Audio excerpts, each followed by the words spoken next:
Welcome, everybody. Episode 54 of the podcast, How to Become a Sales Warrior. I'm your host, Eddie Paz. Co-host Mark Simpson. Ed, what's going on? Good to see you. You know, the music got me because I'm off a Bon Jovi day yesterday. How about that? Went to the city with 10 people, right. Partied at the Blarney Stone for 3-4 hours, and then went and saw Bon Jovi put on an amazing show at the Garden. So I'm rocked up. Nice, good for you. My wife loves it. That's her guy. She's seen him over 30, 40 times. It hurts me to think that Bon Jovi's old. Yeah. I still remember Bon Jovi when it first came out, Living on a Prayer. Living on a Prayer. Yep. Why are we here, Mark? Well, we are here and we're practicing what we preach today. We are, pushing a younger generation, showing all the stuff that goes on, and the world is changing so drastically, dramatically, and we try to help and basically show some of the mistakes that we've made coming up in the world. And we have an interesting guest today that really fits right in with what we do. I'm glad that you do. It's Monday. I got nothing. Sports moment. Oh, sure. I got plenty. Okay. Take it, because I got nothing. I hate the Mets. Yeah, that's what I'm saying. So it kills me. It's one of those things. You know what it is? If I couldn't be, I would like to tell you I'd be a fan of something. It really hurts me. I think it's one of the rare times when I see Alonso. I know. I follow him still. It hurts me. I check the box score every day, and I bro. was in favor of breaking up the team. Just the way it was done and the Awful. players you brought in. Oh, who hit the game-winning hit? Nemo yesterday. He had a game-winning hit. Yeah, look, Nemo was a class act, but yeah, I'm not as broken up about that one. But yeah, but it's all those 17. Ed, you got a $300+ million payroll, and you're 17 games under 500 going into the All-Star break. Is a tough gig. Did you watch any soccer? I did watch the soccer. What game did you watch? I watched the England Norway game because I was rooting but for. they got ripped off. I was rooting ripped for. off. Well, this guy's all over my feed now. Erling Haaland. Yeah, he got ripped off. Flopping. Flopping. My daughter is watching soccer, so it'll be interesting to see if soccer really picks up and catches on because the watch parties and everything that's going on. I've been to 3 of them already. Yeah, it was actually Fish. Remember Fish? Yeah. Went to her graduation party. It was at a firehouse, and at first we were kind of mocking it, like, a firehouse. God, they have a bar with a giant TV. This is a firehouse? Like, holy shit! And we. Front row seats, drinks, everything. It was a lot of fun. It'll be interesting to see, does soccer translate professionally in the U.S.? Yeah, I hope so. Messi's done a lot for it. Yeah. So I'm really glad I chose it, and I really believe there's karma in this world, young fellow like yourself. Chapter 17 is the last chapter of my book, and it's about inspiration. And to succeed, you need to be inspired. Just going through the motions is never going to get you to the top. It's never going to get you where you need to go. When you're a younger guy, there are times when you think you know everything. Oh, sure. And nobody could tell you anything different until you learn on your own and you fail or get slapped upside the head a couple of times, and then you realize, didn't see that coming. How could I have prevented that? And that's what this is about. The action statement for it. Don't wait. If you are in business, find a mentor. Find someone smarter than you that you trust. Find someone who could stop you from making that mistake just by having someone in your life that is willing to challenge you and say, don't do that. Well, and I think the other thing is be willing to listen. And I can speak as kind of a bullheaded young guy that, was kind of driven, still driven, but I think the more you listen, the more you learn. And there was a great quote. It's not my quote, but that was on LinkedIn. It was, success is failing upwards. Sure. Yeah. Yeah, I just realized that I never became really successful until I found people that I could listen to, respect. And you're one of them. My buddy Greg Rand, who's been on the show, he's another one. Just people who would tell it to you straight. And if they think what you're doing is good, they're going to tell you the truth. I have to say, though, the listening part, what I say, 2 ears, one mouth. Sure. There's times where you have to speak up, right?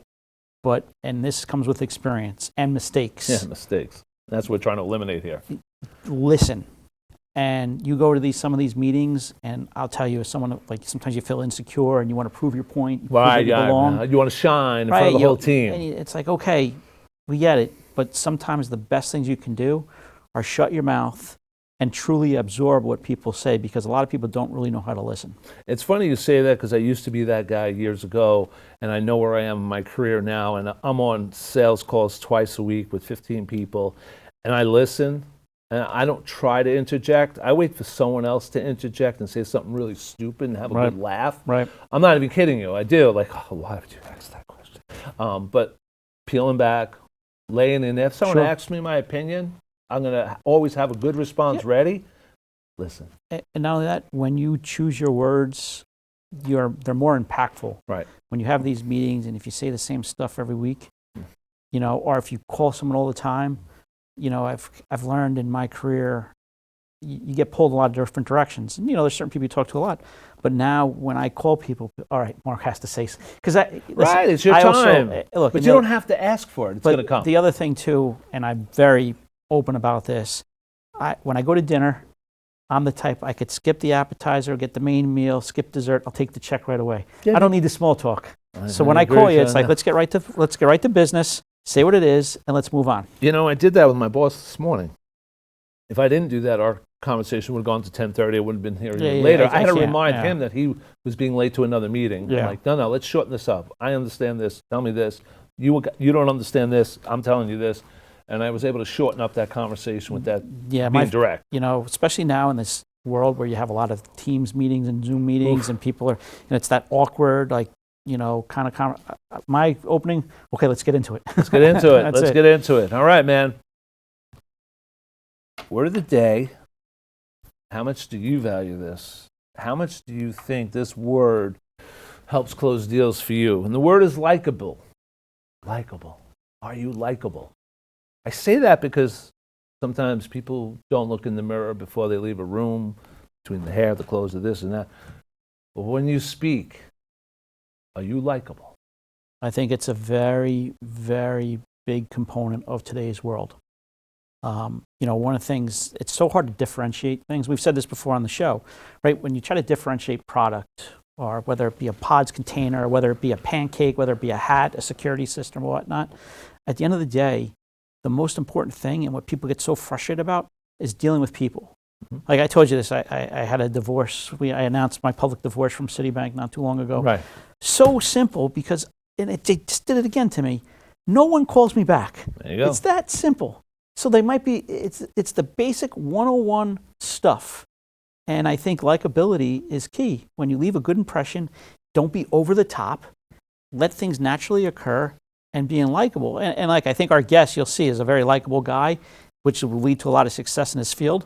But I think that's a critical component of how the world views people now. So most of my business derives from referrals, which I'm going to be likable because I already know I closed the deal. And that's not being cocky. That's They're calling me because someone said, call Eddie. Right. That's a done deal. My other part of the business is trying to get someone to the phone. So as much as I want the phone call, it's hard getting people to the phone. They want to do email. And then I got to put my foot down. We got to talk.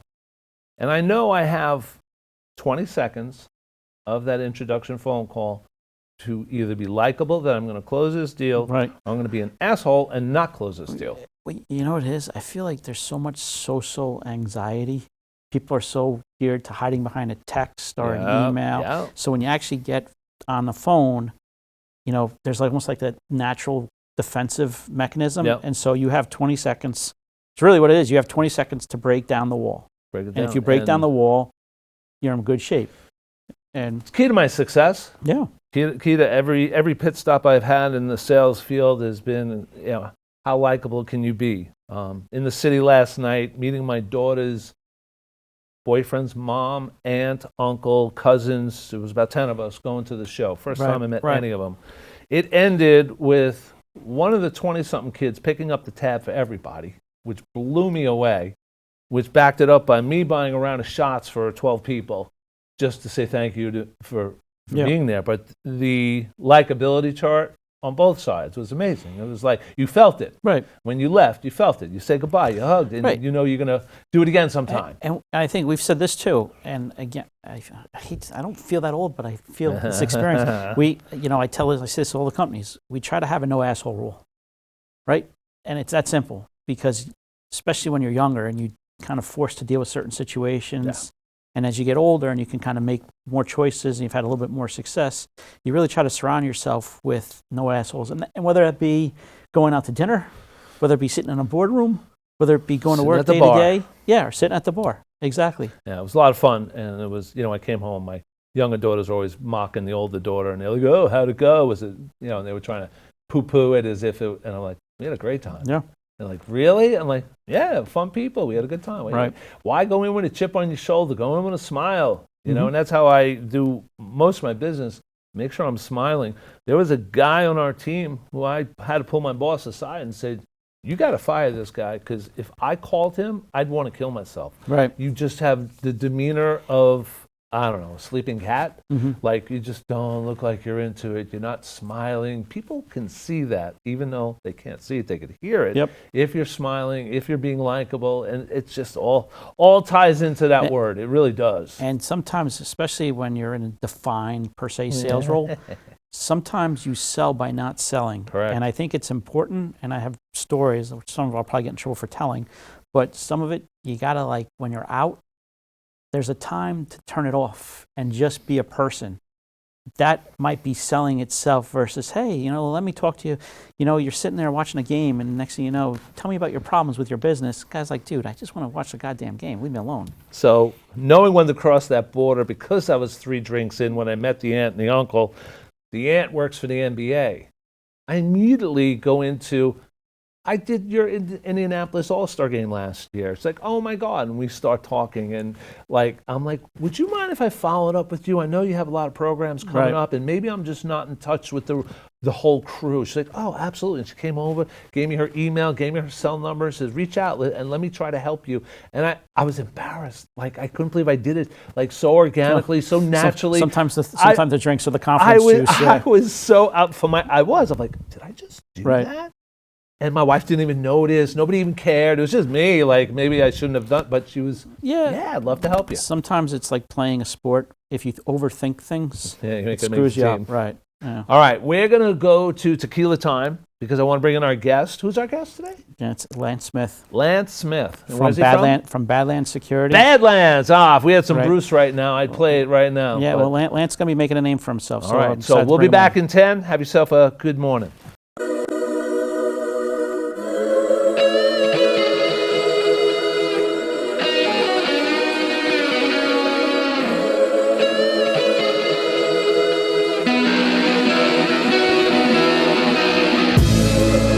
Welcome back, everybody. Episode 54 of How to Become a Sales Warrior.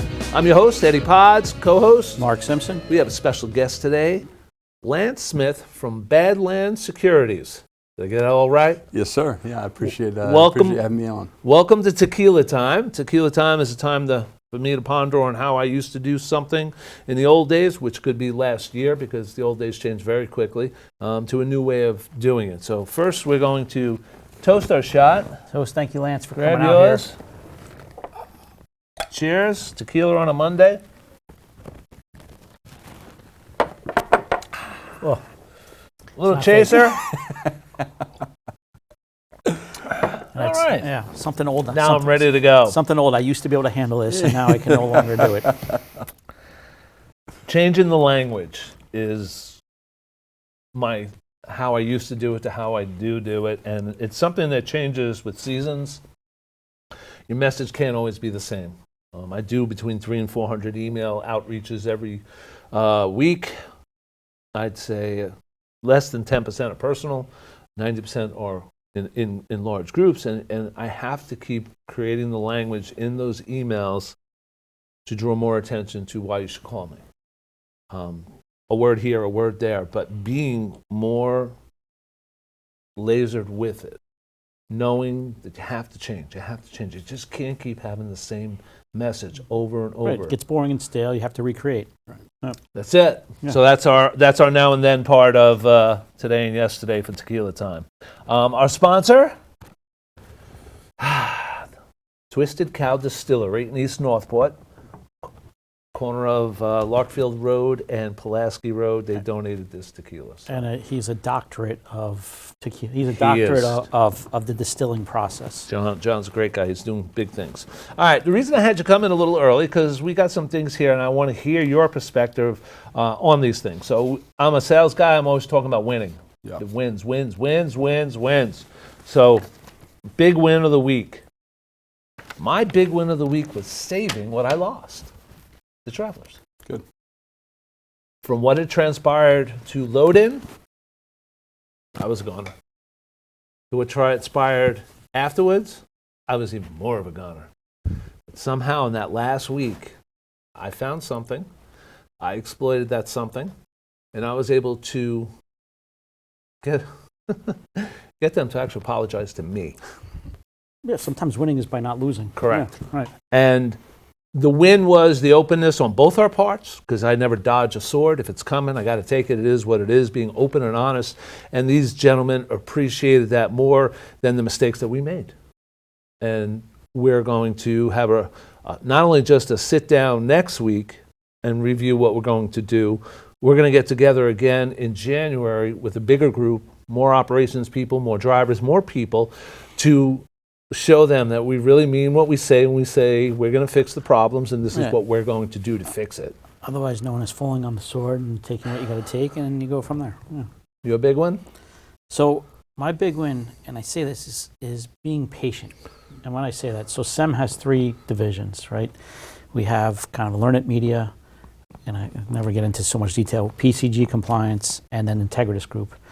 So PCG was a little bit, there's pharmacy and cannabis and whatnot, and we kind of were struggling a little bit, but knock on wood, but I think PCG is going to really land some big business, because there's a lot of changes in the law. There was a big hearing June 29th in Congress, and hopefully that change. More security? No, it's not security, it's compliance. As they roll out cannabis throughout the states, there's all different, as it becomes legalized, now they can become, okay, well, we have to. And each state has their own laws, right? Well, that's the problem. Yeah, there's no consistency. So this would basically lay a level of consistency on it. So we're in that business. We almost were out of that business, but we're in that business, and we'll see what happens now. Excellent.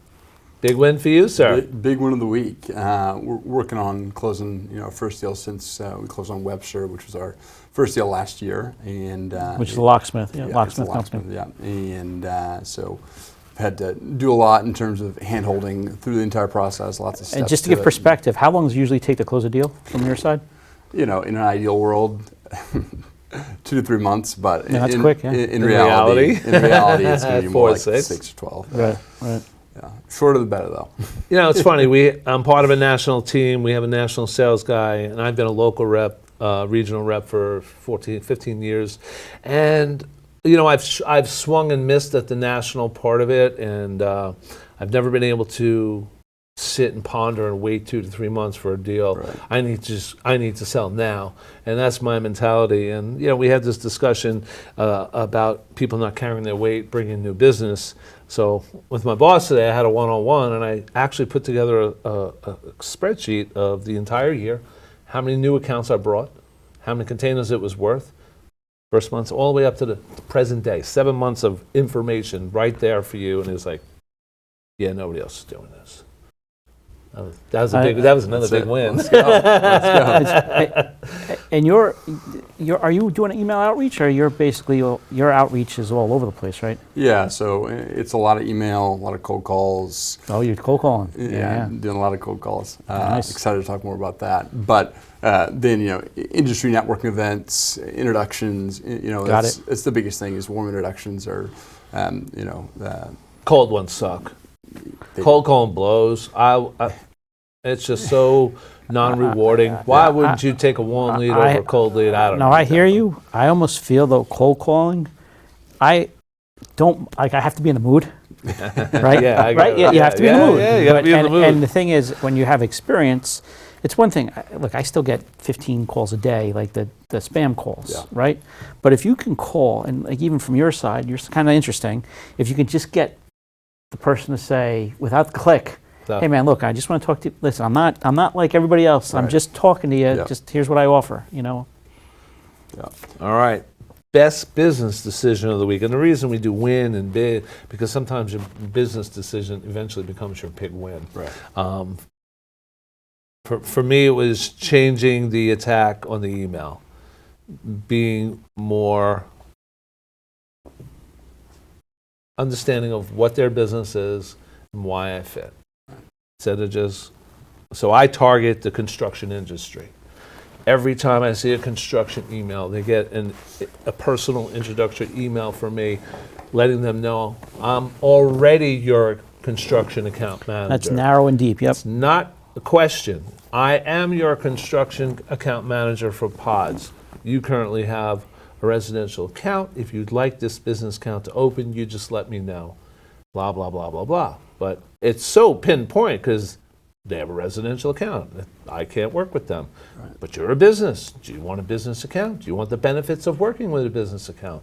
But that targeting, five new contractors every week. Yeah. And they're going to order anywhere between 2 and 10 containers in the year. It's a wide scope. And my boss has said to me, he goes, you work too hard just for a single sale. I said, okay, true. They only used it for 2 months. It was a small sale. It was $500. But now I'm in their Rolodex for the next one. Right, that's really what you're playing for. Yep. Right, because, and what my bosses don't always see is something like in North Carolina where a new program came out for the people of the hurricane from 2 years ago. They allotted certain contractors to get the bids. Well, I have 2 of them that I've been doing work with. Just a couple containers here, a couple containers there. This has the legs to be 500 containers. That's where you do it. Yep. Because you never know which customer is going to flip into a really big one. You just never, in this world now, you just never, and we've said this over and over, man. You meet people and you just never know where it goes, and you just, it goes back, full circle. No assholes. Right. Don't be an asshole. And you meet people and you just never know where the relationship goes. Yeah, you never know who knows who. Right. Everybody, at the end of the day, all of business is people, right? It's about being a trusted partner and treating people right, and facilitating good relationships that can bring introductions. So what was your best business decision? Well, I'm allowed to talk about more things these days, but one of our companies, NCD, just hired. We just hired a superstar. The guy's got such high energy. What's his title? His title, I guess we call him business development or Okay. whatnot, but he comes from the schools and he's gonna be a rock star. What schools? The K through 12, Long Oh, Island okay. based. So that's where you're angling towards. Yeah, yeah. those Well, school that business contracts. is Yeah. very narrow and based. Excellent. Excellent. What about yourself? Best business decision of the week? Yeah, so it really plays on kind of what you shared about personalizing outreach and doing research into the companies that we're looking into, that I'm looking into, and being really specific and differentiating myself from the millions of other emails they get. And then on the other end, it's back to the cold call piece. It's like, I just really need to be disciplined about making X amount of calls a week, because that's what really drives value. People get a ton of emails a week, and they often go to the spam folder or get deleted. And it's just about picking up the phone and being consistent and disciplined on that front. So here's how you battle that, young man. Every week in your calendar, on Sunday night, what appointments do I already have? Yep. Okay. What day do I not have any appointments? Okay. I'm going to make an appointment for 12 to 1 p.m. on Monday because I have nothing else that day, and that's cold calling time. Tuesday, got an appointment, no good. Wednesday, 4 o'clock, my closing hour. Block it off.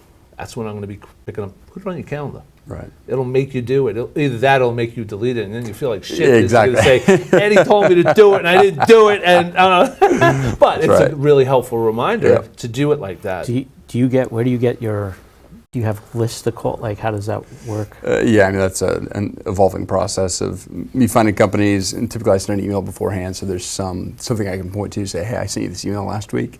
And then if they're in front of their computer, say, oh, let me take a look, or they've already seen it. Got and it. then You we might be working at an industry show, you get a bunch of names. Right. You ever hear of Zoom Info? I use Zoom How do Info you feel every day. about it? How inaccurate is that information? I've actually found that it's the most accurate among contact data vendors. But I mean, yeah, it's I haven't. I use hit and it miss. barely, but it has never led to a sale yet. So Fair enough. Yeah. I leave it at that. Yeah. All right, so this is the one I wanted to hear his perspective. Networking tip of the week. So I've learned this because I'm tailoring back because of how busy I am. But even as a young guy, I remember just filling my calendar with events. Got to be out there. Got to be out there. Got to get a name. And that was nice, but it wasn't productive. Right. Just being in too many places, just like your email strategy. Do the same thing with your talk. I'm going to go out on this night. I want to make it worth my time going. I'm not just going to go to every event that's out there. Yeah, So return on being investment. more of your time. return on investment Right. and time is way more important than spending the money to go to an event that it was the wrong audience, or Right. these aren't my kind of people that I want to network with. And you don't always know, but if you're going in blindly, you don't know anybody, then be cautious. Right. All right, here's your guy. Where'd you find this guy? Where'd you find him? You know, so Lance and I got introduced. It's fair to say, private equity. Sure. Yeah. So, you know, obviously I've been involved with private equity, and we're looking at potentially doing a couple transactions. Got introduced to Lance. We had a great conversation, and I was like, this guy's got a very interesting story. Because, you know, I have an appreciation, obviously, for the private equity world, and then how you got there. And it really, Badlands is more of a family office. Is that? Yeah, it's. Why don't you just give like the quick what Badlands is? Yeah, so Badlands is a physical security holding vehicle. We acquired Webster Lock in the Bronx last year, one of the largest locksmiths in the country. One of the largest what? Locksmiths. Locksmiths. Correct. Okay. Yes. All right. Yes. So one of the largest locksmiths in the country, and we're looking at more kind of access control, so electronic security, fire and life safety, and as well as locksmiths. What's your typical deal that you're looking for? In terms of size? Size, yeah. Yeah, so size, we're looking anywhere from, say, call it $1 million to $50 million in revenue with, you know, above 10% EBITDA margins. Okay. Yeah. And and basically everything's in the security space, but are you focused on a geographic region? Yep, so really heavily focused and disciplined in the Northeast right now. So New York metro area specifically, and then up to, you know, Connecticut, New Jersey, and surrounding large metro areas. Says the guy from Texas. Well, that's what's interesting too. So take us back, Lance. Yeah. So you're not, you know, you're from Texas. Just take us through the path of why New York. How'd you end up here? How's it been kind of transitioning as a younger fella into in the city? Yeah, so grew up in Dallas and went to Baylor University in Waco, which I love my time at Baylor, but moved to Dallas after I graduated for a couple of years and didn't have the best experience. And part of that was self-inflicted, part of that was just things didn't work out and needed a fresh start. So moved to New York in 2023 at the end of the year. And yeah, just to kind of go back, what attracted me to it was just the authenticity of the people here. You know, Dallas can be. So did you know coming out that you were like, oh, I want to go to New York? Yeah. Okay. So I didn't move to New York for a specific job necessarily. So you came here without a job? Well, so I did have a job. I transitioned, and there's a longer story there. Yep. But came here with a job, but didn't move here for the job. Got it. Yeah. And how's it been? Again, I lived in the city now. It's 20 years ago. Yeah. How's it been? What part of the city are you in? Where is Badlands has an office in the city? So Webster is in the Bronx. Okay. Badlands is remote right now. Right. So I had office out of Soho, and CEO Daniel's in the Upper West Side, and we're looking to make a few hires and probably get an office in the city relatively soon. So how's it been? You come in from Texas. Culture shock at I was all? going to use that exact sound. Like culture what's, shock? What's Yeah. you know what's been your experience? Because you know what's interesting, you know, having 20 plus years on you, it just kills me. But you know, I have a certain perspective, Sure. and I'm curious, you know, what you feel, what it's been like in the city. You said some interesting things before. So. Yeah. I think that my experience in the city has been nothing but great. There's some challenges, certainly some aspects of a culture shock, but that's to be expected. Anywhere you move, anytime you make a big change. And the reason I moved here was just because, like I said, the authenticity of the people, and that's been. You also knew there would be true. opportunity here. Yeah, of course, right. Yeah. How can you not if you're in the investment or the Right. financial world? Exactly. Yeah. Being that it is the financial capital of the world, Yep. in my eyes, anyway. For now. For now. Hopefully it stays that Yes, way. yes. But who the hell knows? Yeah. Right? Who the hell knows Exactly. with different changing policy?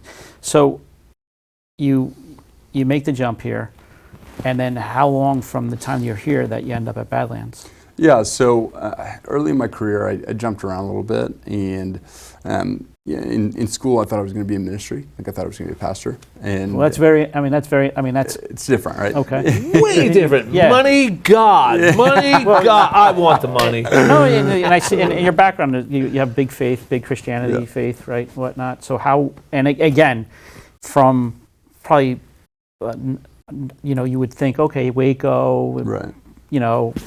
where New Yorkers probably not as religious. Maybe Ed's a little bit more than me, but I was in church this weekend. I was. I Jew for Jesus. I wasn't. But how did again? So you have big Christianity background, right? Big faith. Yep. How did that? How did we go from ministry to? Yeah. So I entered a church in Waco, Harris Creek. Have nothing but good things to say about that. It was formative in many ways. And my senior year, I didn't take business courses. I didn't do internships, and so it was kind of like a blank slate in terms of what I could do, and just evaluated like where am I strong, like what are my strengths at, and it was like I think I'd be good in sales, and over the years it's just developed into doing a form of ministry in kind of the workplace and reaching people that wouldn't be reached otherwise. So how did you reach them? Yeah, I mean, it's just through normal relationships, right? Okay. And so people in the workplace, customers, clients, and early on in my career, I bounced around quite a bit. Didn't really find a place to stick, and Didn't find your niche yet. yeah, exactly. And the reason for that was just in B2B sales, very transactional. There's You don't not develop the much- relationship, right? There's right. not much value in building a deep, trusted relationship. And so, it was kind of just like, man, is this what I'm going to do for the next 30, 40 years?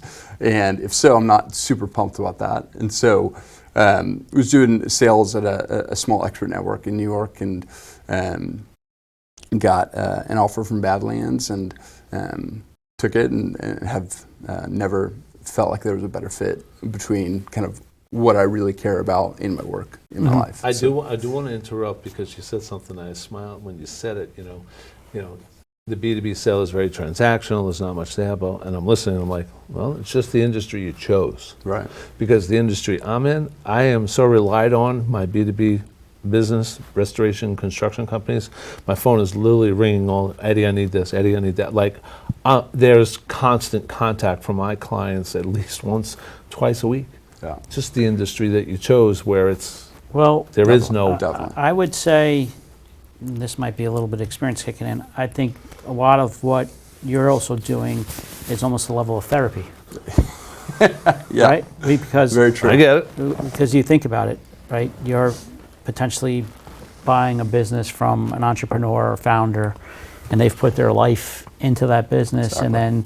and again, correct me if I'm making sure I'm following the right plan with Badlands, but you're talking to somebody and saying, okay, look, we're looking to step in. They've created something, and what you're doing is almost holding their hand through the process, and it's really a very therapeutic. You almost become family with folks, and look, there's no secret. Sem Holdings, Steve May, I carried him through the process when I was at a company called DTIQ.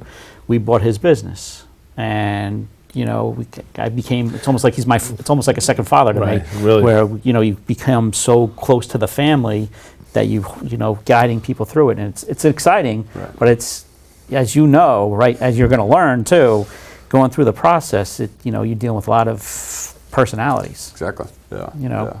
And that's what I love most about the business is, I'm building deep, trusted relationships. And at the end of the day, like what I'm selling is trust in the future. It's trust that I'm going to do things I like that, the right trust way, in the future. right? I like that. That's So if you were at my Tuesday morning networking group, and I do this quite frequently, and I said, tell me who you're looking to meet, be more specific, what kind of companies are you looking to meet?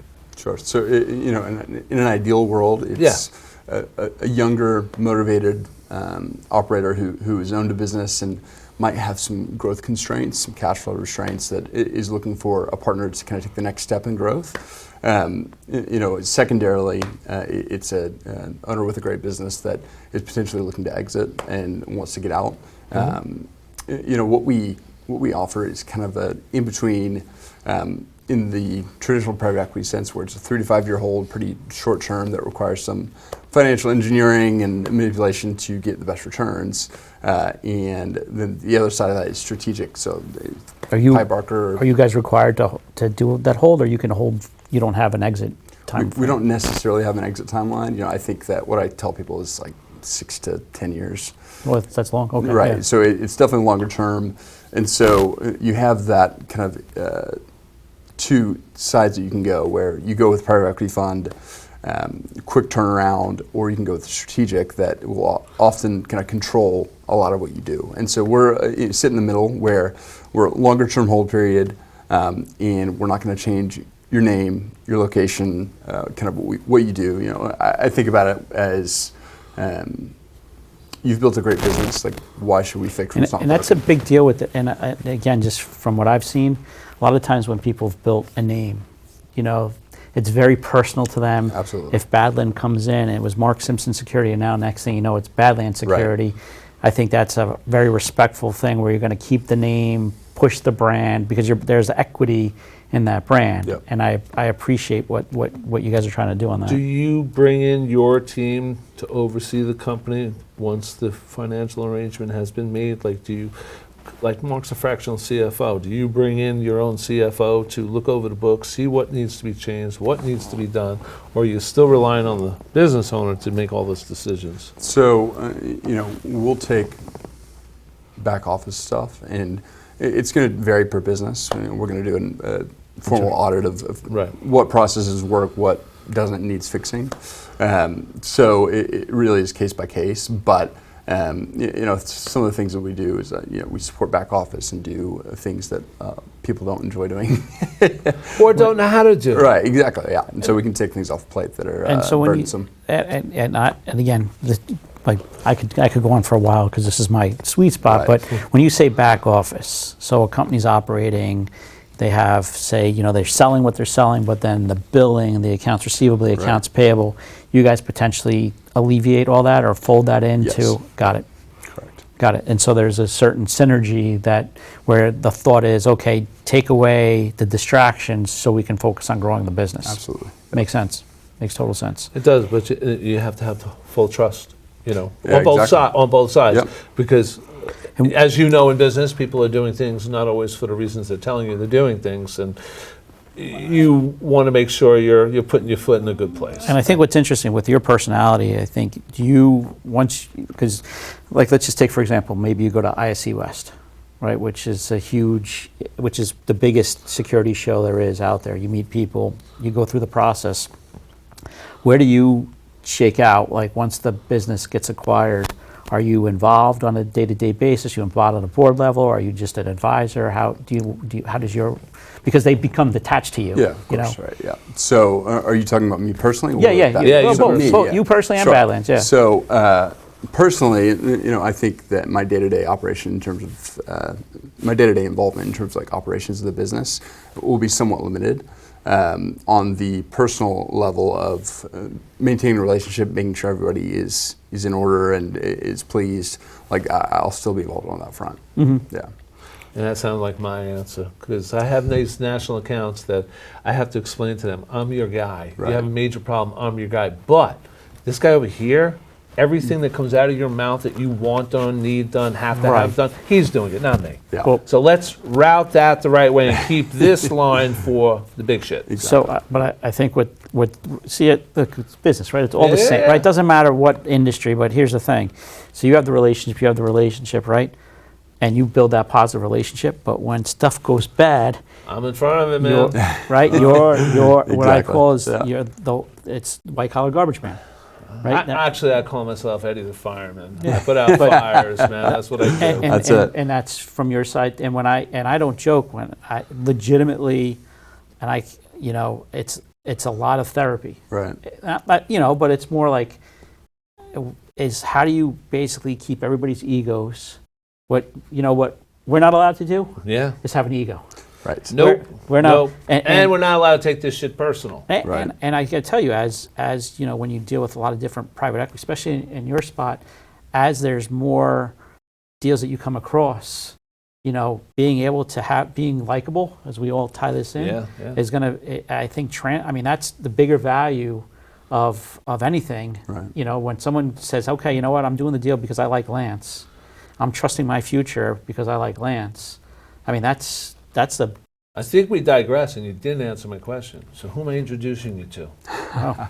We digress pretty damn far. Yeah, listen, I just dawned on me, I asked the question. Yeah, so I would say business owners of physical security businesses who are interested in kind of what's next for their business, whether that means minimum. What would you say the minimum revenue was? 1 to 10 million. Yeah, 1 million minimum. That would be pretty. Okay, pretty small. Yeah, pretty okay. small. Yeah. And that would be pretty specific to the New York market. If there's a smaller business in And no guard companies, right? right now, no, Okay. not right now. Got it. Correct. Yeah, and so business owners that are looking for the next step of growth, and it goes back to the networking piece of you never know who someone knows, and so I'll take most every meeting that is somewhat relevant because you can have a conversation, learn something new, and who knows what introductions or what that's going to bring from it, right? You could So be. I'm going to say this because I'm that dumb guy. You say security, Yeah. securities. There's two different avenues there. You're specifically referring to the security industry, the eye in the sky, those people. Yeah, physical security. Yeah. I just Yeah. wanted, Yeah. because you also work in securities for financial investment. Right. So I just Yeah, I wanted to clarify, Good dumb it down clarifying for question. my people. Yeah, of of course. because No worries. I didn't know. Private equity company that's focused on the security industry. Got it. The And that- physical. yeah. I wanted it to be clear in case someone heard Of it. course, Like, yeah. hey, Yeah. what is he after? Yeah, and that's a big piece. Is like we're not generalist investors. We're deeply invested and have a deep conviction in the security space. And so you come up against other private equity companies that Well, will be generalists and use that as a side. Yeah, and listen, selfishly, you and I are going to be friends. Because, look, I've already got a couple more companies that I got to introduce you to. I was about to say Yeah, something. but like, no, listen, I've been in this space 20 plus years. You just know people, and it's nice when, because a lot of firms, you'll say, okay, they bring up and they got their tombstones, and they're all over, different industries. And it sounds like you guys are like, hey, look, this is what we We're do. going here. We're narrow. And I use this over and over, but narrow and deep, Yeah. because you can't just stick your toe and say, oh, I'm going to do healthcare. Well, it's a whole different animal Completely different versus business doing. model, right? Yeah, exactly. Listen, I've seen hedge funds where their entire focus was dental operations. Yep. Well, what you're seeing a lot of now. Straight up dental. That's is- it. Well, what you saw, and you might have seen this too, they're trying to roll up the home improvement businesses. Yep. Mm-hmm. But it's hard to roll up landscapers. It's hard to roll up the single, Correct. Yeah, it's Correct. It's a different Different animal. challenge. Yeah. So we got two good questions towards our end here. Yep. You go first. This way we can let them talk a little bit. Yeah. So Lance, you've done a lot, and you're in New York now. Where do you see yourself with Badlands, without Badlands, in the next 5 years? And I really, as I said, I've bounced around quite a bit, and I want Badlands to be a home for me. And I want to be the leading access control and physical security platform in New York and in the Northeast, and hopefully eventually in the country. And so I want to do that by three principles I shared with you at lunch. Is people, learning, and winning. I want to be about investing in people, even more so than we're about investing in companies. Great companies are a byproduct of great people, and we really want to invest in that. I want to be about learning, being really humble, and asking all the questions. And as we've said, you never know what you're going to learn from someone. You never know who they know, what introductions they could make. And then I want to be about winning, which is what you said, and want to be the best and do it in the right way with the right people. So in X number of years, 5 years, I want to be the greatest security platform in the Northeast. That's great. Did you develop your own software, your company? No. But you have a special software? No, we don't have software. Okay. No. You said platform, I'm thinking. Yeah, software. sorry. Sorry, Yeah. It's okay, man. Yeah. I'm taking all the words. I'm listening, man. I'm listening. No worries. I appreciate that. Yeah. My last question is, alive or dead, does not matter. You could sit down and have dinner with somebody, anybody in the history of the world. Who would it have been? Yeah, well, the easy answer is Jesus. Hey, that was mine. Yes. You're we the go. first one. Let's go. You are the 54 episodes. You are the first one to say the same as mine. Let's go. Excellent. I love it. And So, why? Why not? Why not? Lot Right? of questions.